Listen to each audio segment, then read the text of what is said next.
నీకు ఒకటి చెప్తున్నా, ఆరోగ్యం పోయిందా? బాధపడద్దు. ఏబుకు ఆరోగ్యం పోయింది.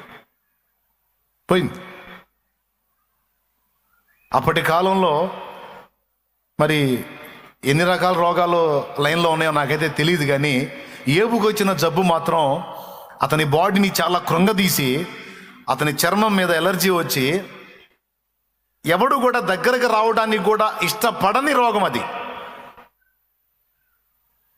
దాసదాసి జనాంగం కూడా ఆయన ముఖం మీద త్రోసివేసి దాటి వెళ్ళిపోయారు.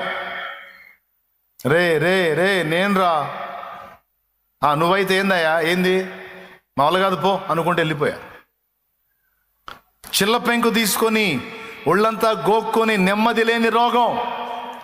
నిద్రపోయినప్పుడు తప్ప ఏ మాత్రం మెలకు ఉన్నా ఇక ఇదే పని. బాడీ అంతా ఎలర్జీ, నెమ్మది లేదు. బూడిద పోసుకొని బూడిదలో కూర్చొని అల్లాడిపోయాడు ఏబు. ఆరోగ్యం పోయింది, ఆస్తులు పోయినాయి, భార్య ప్రేమ పోయింది, బంధువుల ప్రేమ పోయింది, కట్టుకున్న భార్య ప్రేమ పోయింది, కడుపును పుట్టిన వాళ్ళందరూ పోయారు, తోడ పుట్టినోళ్ళు వదిలేశారు. అన్నా చెల్లెళ్ళు అక్కాదమ్ముళ్ళు ఉంటారు కదా, తోడ పుట్టినోళ్ళు వదిలేశారు, బంధు జనాభాలు వదిలేశారు. స్నేహితులు ఉన్నారు కదా అంటే ఒక్కొక్కడు వచ్చి సూదు లాంటి ఈటల లాంటి మాటలు పొడుస్తున్నారు.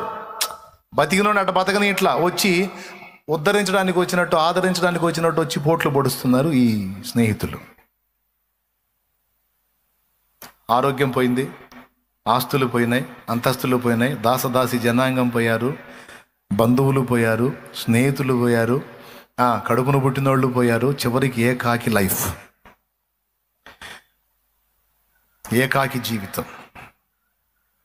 అది ఊహించని అనుభవం, కటిక చేదైన అనుభవం. అలాంటి అనుభవాన్ని ఫేస్ చేశాడు. అన్నీ పోగొట్టుకున్నాడు. ఈరోజు నువ్వు అన్నీ పోగొట్టుకొని ఉండవు, ఏదో ఒకటో రెండో పోగొట్టుకొని ఉంటావు. కానీ ఏబు అన్నీ పోగొట్టుకున్నాడు. ఒక మనిషికి ఆదరణకరమైనవన్నీ పోగొట్టుకున్నాడు. లైన్లో ఉన్నారా? చదువుకోమంటారా? కానీ ఒక్కటి మాత్రం ఏబు పోగొట్టుకోవాలా, అన్నీ పోగొట్టుకున్నాడు కానీ ఒక్కటి పోగొట్టుకోవాలా. ఆ ఒక్కటే మళ్ళా ఏబుకు రెండంతల ఆశీర్వాదాన్ని తెచ్చిపెట్టింది. అదే విశ్వాసం.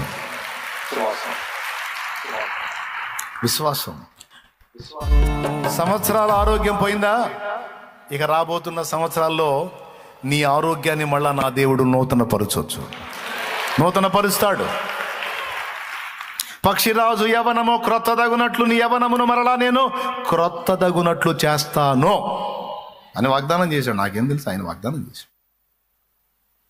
సంవత్సరాల ఆరోగ్యమును తిరిగి నీకు దయచేస్తాను, దానికి ఆరోగ్యమును స్వస్థతను మరలా రప్పించేదను అని ఉంది వాగ్దానం.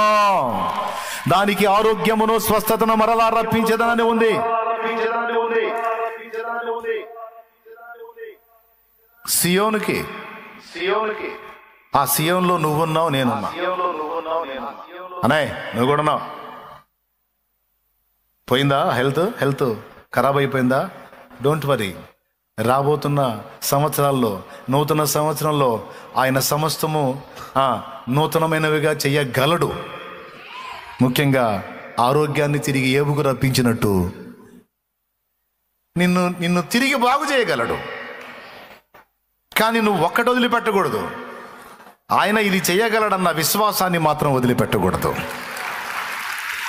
హల్లెలూయా. ఏది వదిలిపెట్టకూడదు? నా జీవిత యాత్రలో ఎన్నో తుఫానులు, నా జీవిత యాత్రలో ఎన్నో తుఫానులు, అయిన నా యేసు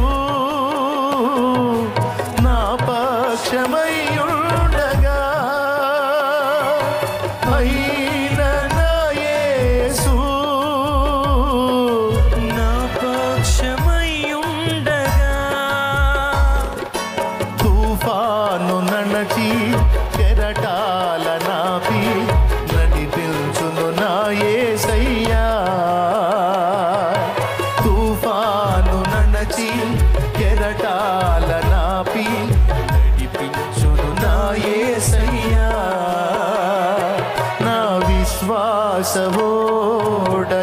యాత్ర కొనసాగుచున్నది,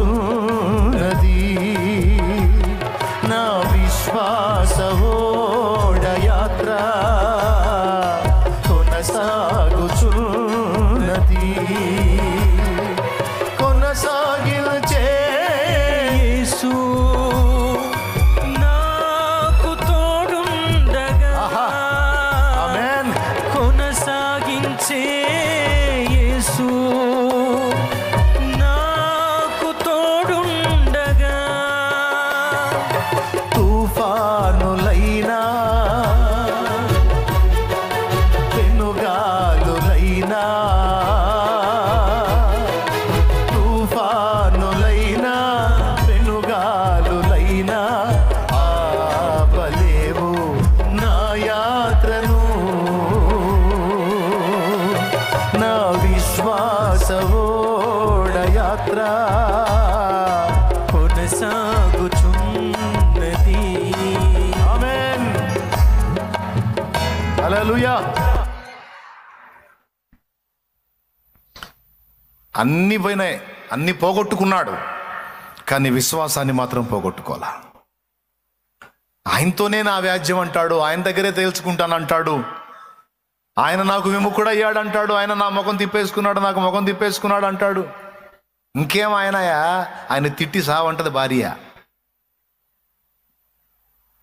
పనికి మాలిందైనా ఇన్ని మేళ్ళు పొంద తగుదుము కానీ ఒక శ్రమ పొంద తగమా, ఒక కీడు పొంద తగమా, మూర్ఖురాలా బా అన్నాడు. దేవునికి స్తోత్రం. దేవుణ్ణి మాత్రం వదిలిపెట్టడు. నా దేవుడు చేస్తాడు కార్యం, నా దేవుడు కార్యం చేస్తాడు, నా దేవుని యందు నేను విశ్వాసం ఉంచాను, ఆ విశ్వాసం నన్ను సిగ్గుపరచదు అని దేవుని వైపే చూశాడు. చివరికి పశ్చాత్తాపడ్డాడు. పశ్చాత్తాపం ఏబులోకి వచ్చిన దాకా, ఏబు మారు మనసు పొందిన దాకా, ఏబు తన స్థితి తను తెలుసుకున్న దాకా ఆ శ్రమ కొలిమి కొనసాగింది. చివరికి తన స్థితి ఏంటో తనకు అర్థమైంది. ఏబుకు అర్థమై బూడిదలోను ధూళిలోను పడి పశ్చాత్తాపడుతున్నాను, అయ్యో నన్ను నేను అసహించుకుంటున్నాను అని తను ఎప్పుడైతే పశ్చాత్తాప అనుభవంలోనికి వచ్చి తను తాను అసహించుకొని తన దేవుని ఘనపరిచాడో, తన దేవుని మయంపరిచాడో, తన స్థితిని తాను దేవుని ముందు సాక్షార్థమై ప్రకటించాడో, మళ్ళా ఏబు పోగొట్టుకున్న దానంతటికి డబల్ ఇచ్చాడు. Double double double double double double 500 జతల ఎడ్లు పోతే 1000 జతల ఎడ్లు వచ్చినాయి. 1000 ఇస్తాడు, 2000 ఇస్తాడు, ఆయన ఇష్టం. అయింది ఆయన ఇష్టమే. ఈడని ఎవడు చెబుతాడు నీకు? 1000 కొండల పశువులున్నాయి, వెండి బంగారాలున్నాయి, ఏంది నాన్న కానీ అంటాడు. 10 సెంట్ల స్థలం అడిగా, 10 సెంట్ల స్థలం ఏడిసి మొత్తుకొని గందరగోళమై ఏడుగురా ఎంత ఎడుతామని ఇదంతా చేశాడు ఆయన.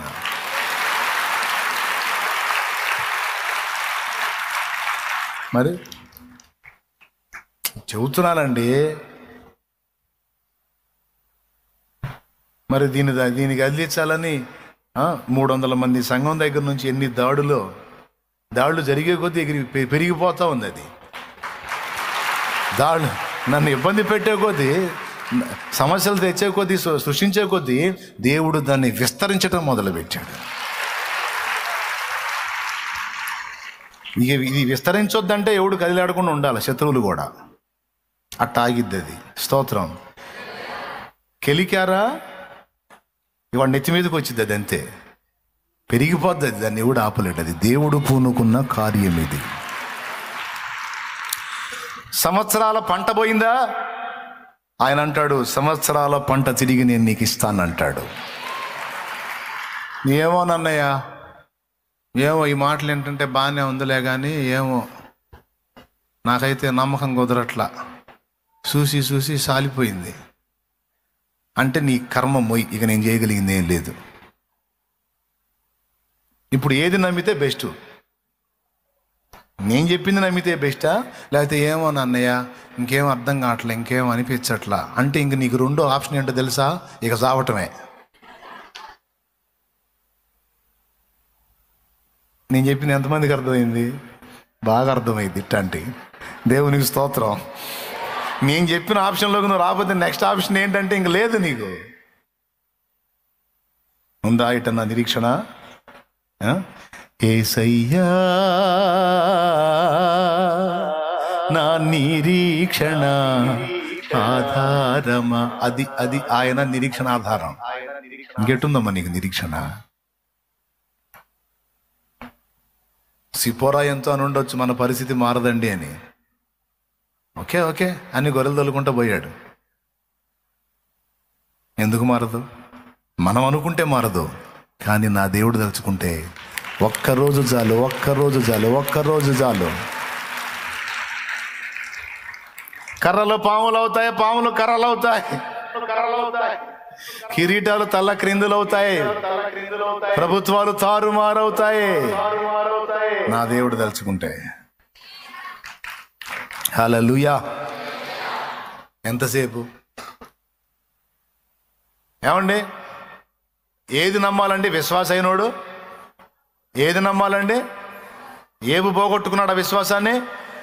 పెద్ద పోరాటం అండి. ఆ విశ్వాసాన్ని మన దగ్గర నుంచి దొంగిలించాలని ఆ సైతాను గడు పొద్దుగుగులు అదే పని, దరిద్రుడికి. ఆ వెధవన్నర వెధవకి పొద్దుగుగులు అదే పని, ఆడి దెయ్యాలకి, ఆడి దురాత్మలకి, ఆ బ్యాచ్ మొత్తానికి అదే గొడవ.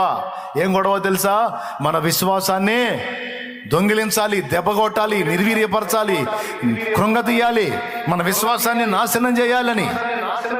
దెయ్యాల గోలదే, సైతాన్ల గోలదే, దురాత్మల గోలదే, అపవిత్రాత్మల గోలదే. అయితే మనం మంచి పోరాటం పోరాడాలి. ఏదన్నా వదులుతా కానీ నా దేవుని అందరి విశ్వాసాన్ని మాత్రం వదలను నేను. ఏది ఇంకా ఇంకా బాగుపడతానన్న నమ్మకం ఉందా నీకు? ఇంకా మారిద్దని నమ్మకం ఉందా? ఒరే బాబా, ఉరి శిక్షలే రద్దు చేశాడు రా నా దేవుడు. ఉరి శిక్షలే రద్దు చేశాడు రా. సింహాలనోళ్ళే మూసాడు రా. డైరెక్ట్గా సింహాల ముందు పోయి పడ్డాడు. ఆ సింహాలు ఏం చేయలేదు రా బాబు, పక్క పోయి కూర్చున్నాయి. అగ్ని బలాన్ని చల్లార్చినోడు రా నా దేవుడు. ఇంకా నీకు విశ్వాసం ఉందా? ఇంకా జరిగిద్దనే? ఇంకా చూస్తున్నావా అంటే ఇంకా చూస్తా, ఈ ఊపిరి ఉన్నంత వరకు చూస్తా.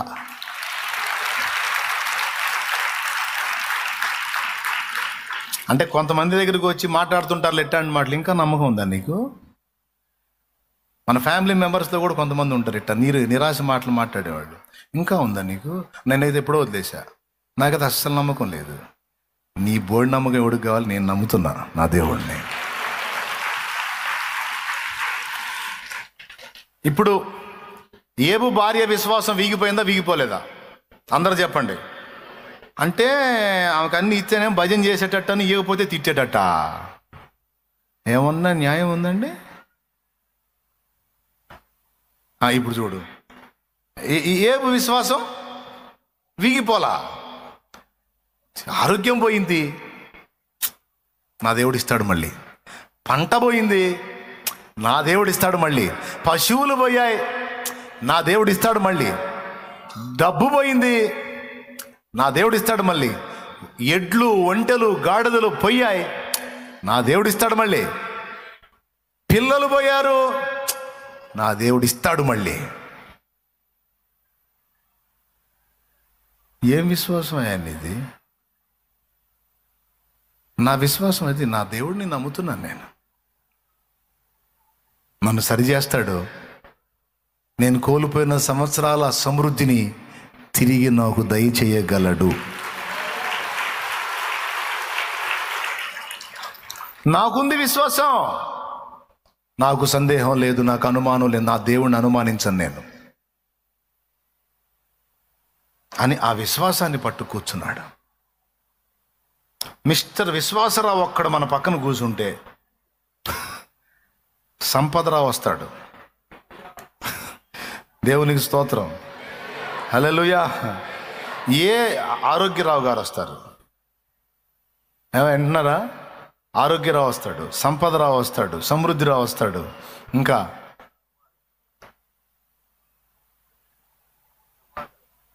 మిస్టర్ సమాధానరావు గారు కూడా వస్తాడు, ప్రశాంతరావు గారు కూడా వస్తాడు.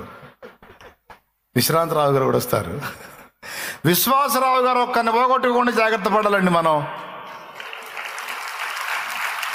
ఒక్కొక్కటి దెబ్బ తగులుతున్నప్పుడల్లా విశ్వాసరావు లెగుస్తుంటాడు.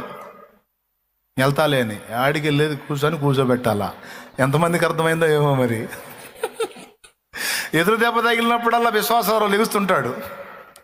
ఇంక నేను వెళ్తున్నానులే అని ఆడికి వెళ్ళేది. అన్నీ పోయినా సరే నువ్వు పోవటం లేదు, కూర్చో. నువ్వు కూర్చుంటే పోయిన వాళ్ళందరూ డబల్ అయి వస్తారు, కూర్చో. హల్లెలూయా. ఎవరిని వదలకూడదు మనం, ఎవరిని బానియకూడదు. మిస్టర్ విశ్వాసరావు గారిని వదలకూడదు. ఇప్పుడే నిద్రలేసిన వాళ్ళు అనుకుంటారు, విశ్వాసరావు ఆడెవరయ్యా చెప్పి ఆడుంటాడా అని అనుకుంటారు. విశ్వాసరావు అంటే విశ్వాసం. అమ్మ విశ్వాసమ్మా, విశ్వాసం. వదిలిపెట్టలా ఏబు. భార్యలాగా ఊరకనే వీక్ అయిపోలా, గట్టిగా నిలబడ్డాడు. కొద్దిగా టైం తీసుకుంది, మొత్తం డబుల్ అయింది. అప్పుడు వచ్చి ఏమని ఉంటుంది భార్య, ఏమన్నా అనుకున్నారా అప్పుడు నేను అలా అన్నానని అని ఉండొచ్చు. అప్పుడేది ఇప్పుడేది పిచ్చిదానా, నీ తంతు నాకు తెలుసులే బాబా అని ఉంటాడు. దేవునికి స్తోత్రం. నువ్వు బలహీన ఘట్టమమ్మా, నీకు తెలియదు. నిన్ను అర్థం చేసుకోలేనా? అప్పుడున్న శోధనలను బట్టి నువ్వు అలా అన్నావులే, పర్లేదులే. నిన్ను ఎవడు శోధించాడో నాకు తెలుసు, వాడి దెబ్బకు నువ్వు అట్ట తయారయ్యావు. అంతేవాడు సైతానుగాడు. మనం ఆత్మీయులు అనుకున్న వాళ్ళని కూడా శత్రువులుగా మారుస్తాడు వాడు. వాళ్ళే మనల్ని బాధ పెట్టేటట్టు చేస్తాడు వాడు. కానీ గుర్తుపెట్టుకో, మొత్తం తిరిగి సమాధానకరమైన సంగతులుగా మారిపోతాయి. రాబోతున్న సంవత్సరాలు మారు మనసు పొంది పశ్చాత్తాపడి దేవుని వైపు మళ్ళుకొని దేవుని చేతికి తమను తాము అప్పగించుకున్న బిడ్డలకి రాబోతున్న సంవత్సరము రెండంతల దీవెన సంవత్సరము. కొట్టు. రాబోతున్న సంవత్సరం ఏ సంవత్సరం? రెండంతలుగా దేవుని కార్యాన్ని అనుభవించబోతున్న సంవత్సరం, రెండంతలుగా దేవుని కార్యాన్ని పొందబోతున్న సంవత్సరం, రెండంతలుగా తిరిగి ఆరోగ్యాన్ని పొందబోతున్న సంవత్సరం, రెండంతలుగా తిరిగి సమృద్ధి పొందబోతున్న సంవత్సరం, రెండంతలుగా తిరిగి విశ్రాంతిని అనుభవించబోతున్న సంవత్సరం. హల్లెలూయా. రెండంతలుగా దేవుని కార్యాలను చూడబోతున్న సంవత్సరం అని నేను నమ్ముతున్నా. మరి మీరు? అది ఎప్పుడు? విశ్వాసాన్ని హత్తుకొని ఉన్నప్పుడు. అంతేగాక ఏబు పొందినట్టు లోపాలు పరిశీలించుకొని పశ్చాత్తాపడి మారు మనసు పొంది దిద్దుకున్నప్పుడు. కుంటారు. ఏం కుంటారు? రెండంతలు పొందు. అది ఏం కొన్నప్పుడు? ఏంటిది? దిద్దుకున్నప్పుడు. అక్కాయ్, దిద్దుకున్నప్పుడు. నేను చెప్పేది జోక్ కాదు, మీకు మామూలుగా సీరియస్గా చెప్తే మళ్ళీ మీరు సరిగా తీసుకోరేమని కొంచెం నవ్వుతో చెప్తున్నా. కానీ నా దేవుడు సిగ్గుపరచడు. దేవునికి మహిమ కలుగును గాక. మారు మనసు పొందాలి, దిద్దుకోవాలి. ఏవు గుర్తుపట్టినట్టు గుర్తుపట్టాలి. నన్ను నేను అసహించుకొని బూడిదలోను ధూళిలోను పడి పశ్చాత్తాపడుతున్నాను అన్నాడు. చూడండి. తనను తాను మెచ్చుకున్నంత వరకు, తనను తాను సమర్థించుకున్నంత వరకు ఏబుగా ఆన్సర్ ఇలా దేవుడు 42వ అధ్యాయంలో, ఏబు గ్రంథము 42వ అధ్యాయంలో 5వ వచనం, వినికిడి చేత నిన్ను గూర్చిన వార్త నేను వింటిని, అయితే ఇప్పుడు నేను కన్నులారా నేను చూచుచున్నాను. కావున నన్ను నేను అసహించుకొని ధూళిలోను బూడిదలోను పడి పశ్చాత్తాపడుచున్నాను. చదువు. యెహోవా యోబుతో ఆ మాటలు పలికిన తరువాత. అయిపోయిందా? ఈ మాటలు పలికాడు కదా. అన్ని అధ్యాయాల్లో మీరు కావాలంటే చూసుకోండి. 3వ అధ్యాయం దగ్గర నుంచి 42వ అధ్యాయం దాకా ఉన్న అధ్యాయాలన్నీ మీరు చూడండి. కొన్ని అధ్యాయాలు ఫ్రెండ్స్ వాదిస్తారు, కొన్ని అధ్యాయాలు దేవుడు వాదిస్తాడు, ఆయన ఆన్సర్ ఇడు. ఎప్పుడైతే యోబు తన స్థితిని గుర్తెరిగి తన పరిస్థితిని పరిశీలించుకొని నేను ఇలా తేడాపడ్డాను కదా అని తన్ను తాను విమర్శించుకొని మారు మనసు పొంది పశ్చాత్తాపపడి దేవుని వైపు మళ్ళుకొని తను తాను సరిదిద్దుకున్నప్పుడు ఆ కింద వచనాల్లో ఏమని రాశాడో తెలుసా? నా యోబు ఇప్పుడు పలికాడు యుక్తమైనది, ఇప్పుడు పలికాడు యోబు యుక్తమైనది. కానీ యోబు ఫ్రెండ్స్ పలకలా. ఫ్రెండ్స్ పలకనందుకు వాళ్ళ మీదకి వచ్చింది వ్యాజ్యం, వాళ్ళ మీదకి వచ్చింది కోపం.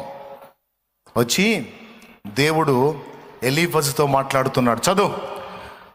తేమానీయుడైన ఎలీఫజుతో ఏమని మాట్లాడుతున్నాడు? ఇలాగూ సెలవిచ్చెను, నా సేవకుడైన యోబు పలికినట్లు మీరు నన్ను గూర్చి యుక్తమైనది పలుకలేదు గనుక నా కోపము నీ మీదను నీ ఇద్దరు స్నేహితుల మీదను మండుచున్నది. దేవునికి స్తోత్రం కలుగును గాక.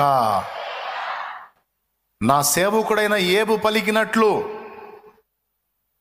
మీరు నన్ను గూర్చి యుక్తమైనది పలకలేదు గనుక నా కోపం మీ మీద రగులుకుంటుంది. ఇప్పుడు చదువు. కాబట్టి 7 ఎడ్లను 7 పొట్టేలను మీరు తీసుకొని నా సేవకుడైన యోబునొద్దకు పోయి మీ నిమిత్తము దహన బలి అర్పింపవలెను.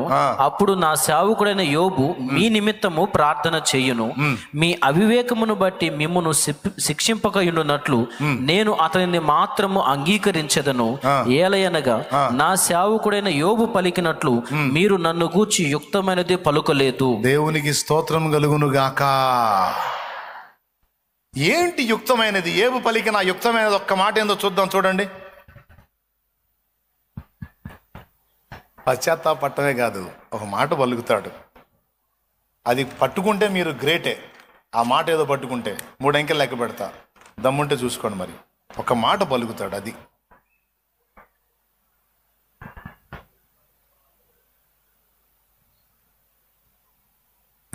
సింపుల్ రా, అక్కడే ఉందమ్మా. 42 మొదటి వచనం నుంచి చదువు. అప్పుడు యోబు యెహోవాతో ఇలాగూ ప్రత్యుత్తరం ఇచ్చెను, దేవా నీవు సమస్త క్రియలను చేయగలవనియు నీవు ఉద్దేశించినది ఏదియు నిష్ఫలము కానేరదని. అయ్యా, నువ్వు సమస్తము చేస్తావు. నువ్వు ఏది చేసినా అందులో ఏది నిష్ఫలం ఉండదు, అన్యాయం ఉండదు. నువ్వు ఏది చేసినా సంపూర్ణ న్యాయం ఉంటుంది. కానీ నేను నిన్ను వాదించాను, నాకు అన్యాయం చేసావని, ఇలా చేసావని, అలా చేసావని, పిచ్చి మాటలెల్లా నా జ్ఞానానికి నా శక్తికి మించిన మాటలు మాట్లాడి పనికి మాలిన పని చేశాను. కానీ నీవు సమస్త క్రియలను చేయగలవనియో నీవు ఉద్దేశించినది ఏదియో నిష్ఫలము కానేరదనియో నేనిప్పుడు తెలుసుకుంటుని. అంతేకాదు, చూడండి, జ్ఞానము లేని మాటల చేత ఆలోచన నిరర్థకము చేయి వీడెవడు? అలాగున వివేచన లేని వాడనైన నేను ఏమియో నెరగక నా బుద్ధికి మించిన సంగతులను గూర్చి మాట్లాడి తిని. ఏమండి, 2 మాటలు ఆయన గూర్చి పలికిన మాటలు. నీవు సమస్త క్రియలు చేయగలవు, నీవు ఉద్దేశించినది ఏది కూడా నిష్ఫలమో. అనవసరంగా నువ్వేవి చెయ్యవో, నువ్వు ఏది చేసినా అందులో సంపూర్ణ న్యాయం ఉంటుంది. నీ క్రియలన్నీ న్యాయయుక్తములు, నిష్ఫలములు కాదు, అవి ఫలింపు కలిగినవే. ఈ 2 మొక్కలే ఆయన పలికింది. వాళ్ళు యోబు పలికినట్టు మీరు పలకలేదు కాబట్టి మీరు ఇప్పుడు బలి అర్పించాలి, లేకపోతే ఉగ్రత వచ్చేది. మీ విషయంలో యోబును అంగీకరిస్తా, యోబు మీకోసం ప్రార్థన చేస్తాడు, బతికిపోతారు. లేకపోతే మీకు మూడిద్ది. అప్పుడు యోబు వాళ్ళ పక్షంగా ప్రార్థిస్తాడు. ప్రార్థించిన తర్వాత దేవుడు తన కోపం నుండి వాళ్ళ విషయంలో మళ్ళుకుంటాడు. ఆ తర్వాత చదువు ఏముందో, ఎప్పుడైతే యుక్తమైన పలికాడో, బూడిదలోనూ ధూళిలోనూ పడి పశ్చాత్తాపడ్డాడో, తన్ను తాను అసహించుకున్నాడో, తన బ్రతుకును తాను చూసుకొని దిద్దుకోవడానికి ఇష్టపడ్డాడో, దేవుని మయంపరచడానికి ఇష్టపడ్డాడో, అప్పుడు యోబుకి ఏం జరిగిందో చూడు. 10వ వచనం. మరియు యోబు తన స్నేహితుల నిమిత్తము ప్రార్థన చేసినప్పుడు యెహోవా అతని క్షేమస్థితిని మరలా అతనికి దయచేసెను. అతని క్షేమస్థితిని మరలా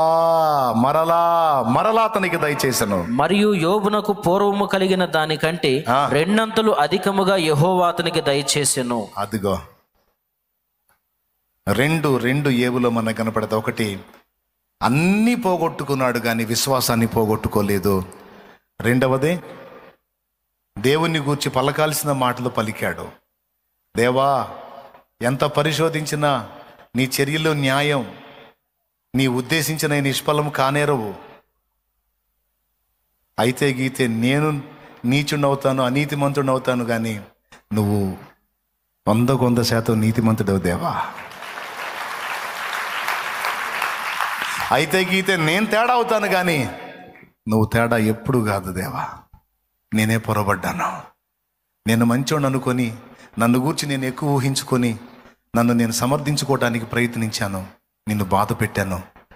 ఇప్పుడు నా మీద నాకే అసహ్యంగా ఉంది అని తనలోనికి తను చూసుకొని తను అసహించుకొని పశ్చాత్తాపడ్డాడు. రెండవది, తన స్నేహితుల నిమిత్తం కూడా ప్రార్థన చేశాడు. మూడవది, తను 2 దేవుని దగ్గర పొందుకున్నాడు. ఆ కిందికి చూస్తే అతనికి హెల్త్ వచ్చింది, మళ్ళీ వైఫ్ అందుబాటులోకి వచ్చింది. అంతేకాదు తన బంధుమిత్రాదులు కూడా ఆయన దగ్గరికి చేరి ఆయన పడ్డ కష్టాలను తలుచుకొని ఏడుస్తూ వాళ్ళు తెచ్చిన బహుమానాలు ఏబుకి ఇస్తూ ఉంటారు. ఇదంతా మీకు ఎందుకు చెప్తున్నానంటే, ఎన్నో పోరాటాల్లో పాపం ప్రయాణం చేశావు నువ్వు తమ్ముడా, అన్నా, అక్క. ఎన్నో దాడులు జరిగినాయి, ఎన్నో పోరాటాలు జరిగినాయి. శత్రువు ఒక ఆట ఆడాడు నీతో, కానీ అన్ని దెబ్బలు తిని కూడా ఈరోజు కూడా ఏబులాగా నువ్వు అదే విశ్వాసాన్ని పట్టుకొని పోరాడుతున్నావు. ఇన్ని గాయాలైనా ఇంకా ఒక్క నిరీక్షణ, ఒక్క విశ్వాసం.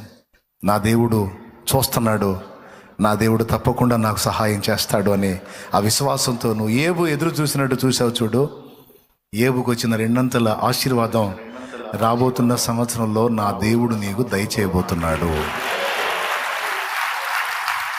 పొందుకుందామా?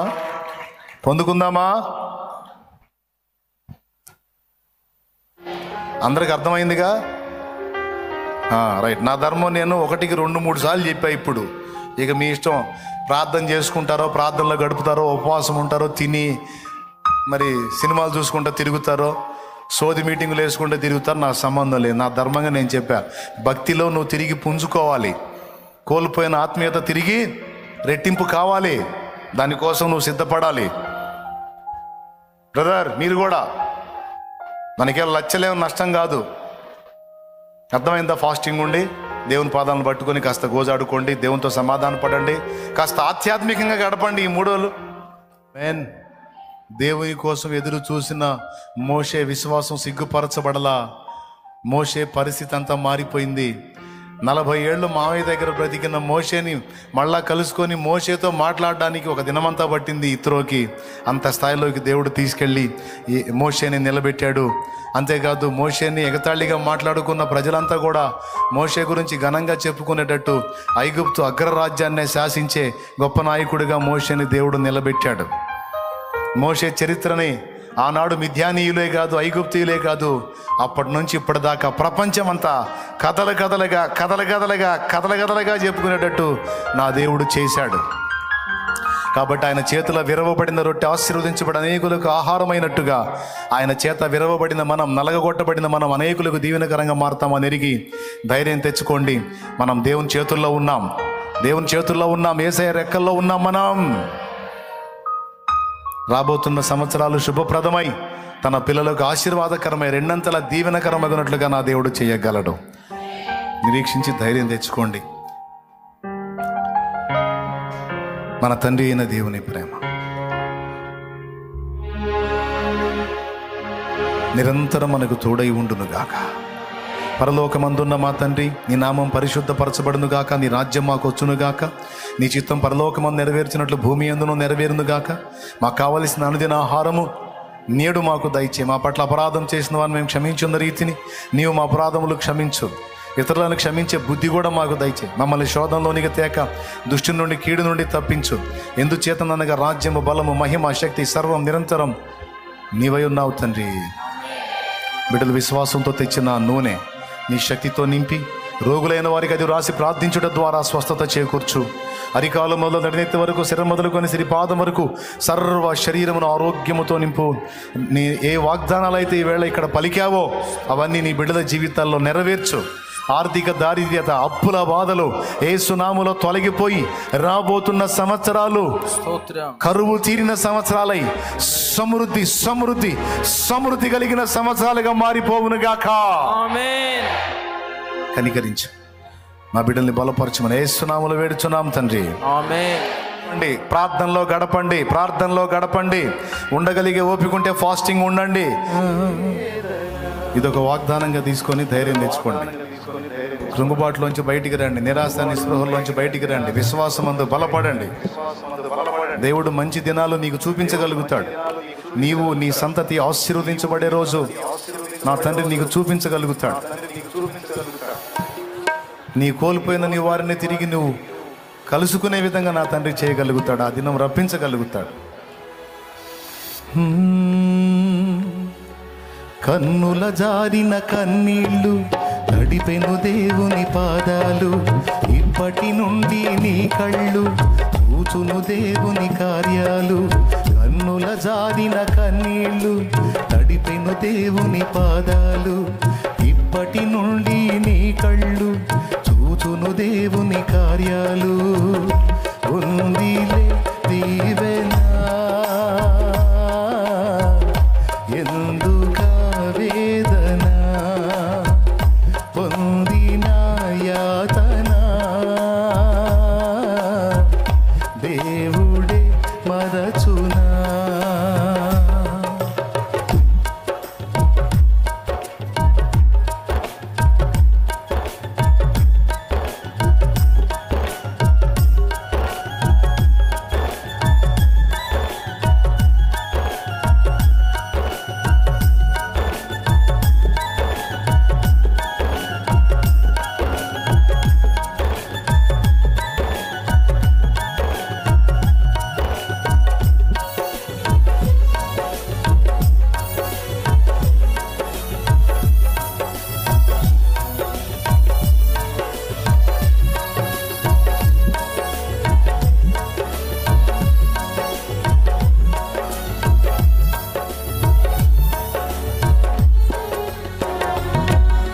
పాలుగాకి లోకం నిందించిన ఏకాకివై నీవు రోదించిన,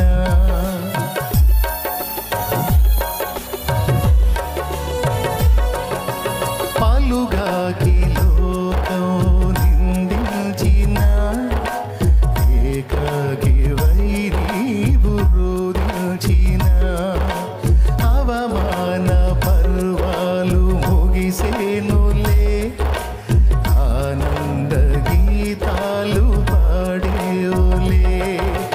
నవ్వినోళ్ళంత నీ ముందు తలను వంచేరు ఇక ముందు, నవ్వినోళ్ళంత నీ ముందు తలను వంచేరు ఇక ముందు. ఉందిలే దీవెనా ఎందుక వేదన, పొందిన యాతన దేవుడే మరచునా.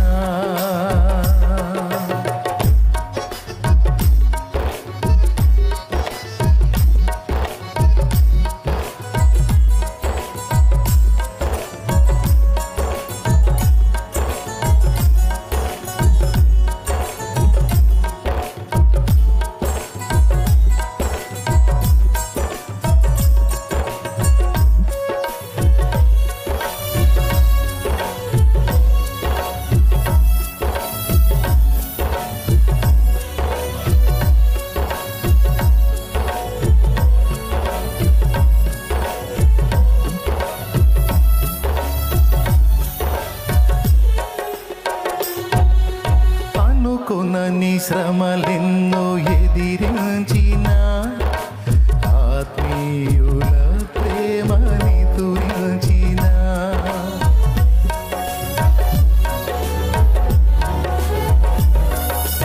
అనుకొనని శ్రమలెన్నో ఎదిరించిన,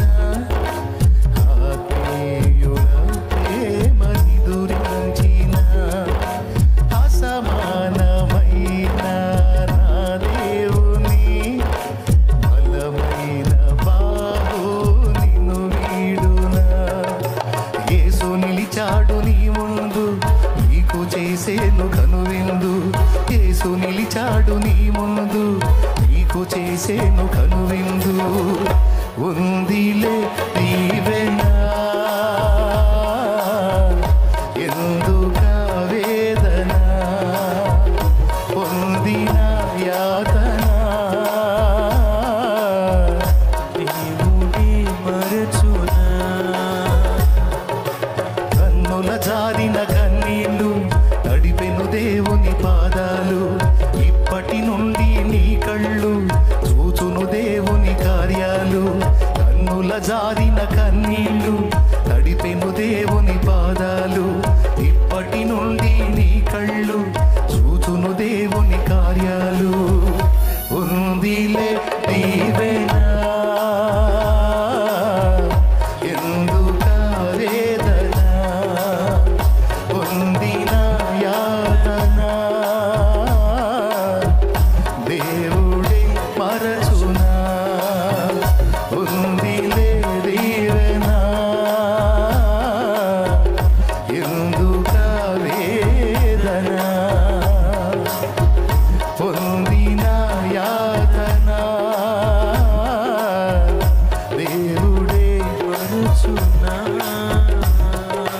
కన్నుల జారిన కన్నీళ్ళు తడిపెను దేవుని పాదాలు, ఇప్పటి నుండి నీ కళ్ళు చూచును దేవుని కార్యాలు. నీ కన్నుల జారిన కన్నీళ్ళు తడిపెను దేవుని పాదాలు, ఇప్పటి నుండి నీ కళ్ళు